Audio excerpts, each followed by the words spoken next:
Black-footed ferrets are native species to the central grasslands of North America.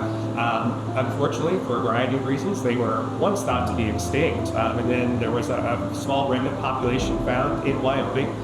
Those animals were brought into captivity and were the founders of a captive rearing program and a reintroduction program that we're continuing to this day. It's a great story in Colorado. We work with the U.S. Fish and Wildlife Service. We work with local municipalities, the National Wildlife Refuge System, and a lot of private landowners to reintroduce black-footed ferrets to the wild.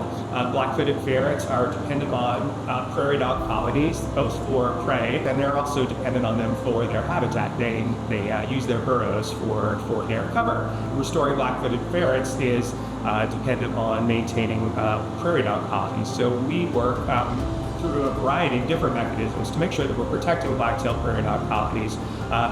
Some of the really innovative things we do are working with private landowners to make sure that they're keeping black-tailed prairie dogs and their habitats on their properties. We are able to work through the National Resource Conservation Service, NRCS, through the Department of Agriculture to provide incentive payments. And we also have an incentive payment program that we've developed ourselves within Colorado Parks and Wildlife. So we can reimburse landowners for maintaining prairie dogs on their colony when they otherwise might be eradicated for a variety of reasons. Those black-tailed prairie dogs are also really susceptible to sylvatic plague.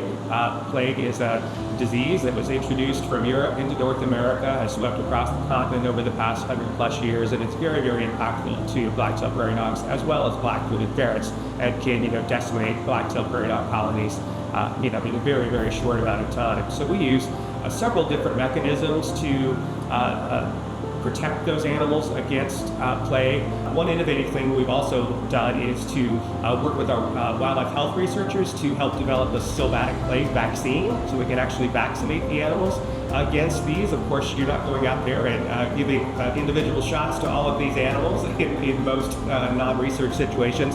So we've developed an oral vaccine so we can actually distribute the plague vaccine across the colonies. The prairie dogs and go out and eat the bait, and then that inoculates them with the vaccine. It is a difficult thing to do, requires a lot of people power. Typically we've used ATVs or people on foot to distribute those, but that takes a lot of time and a lot of money to do that. We're experimenting right now with using drones as a way to really minimize our costs and to be able to distribute that vaccine over a larger area. Having additional funds would allow us to maintain the sites that we do have established and to continue the recovery onto additional sites.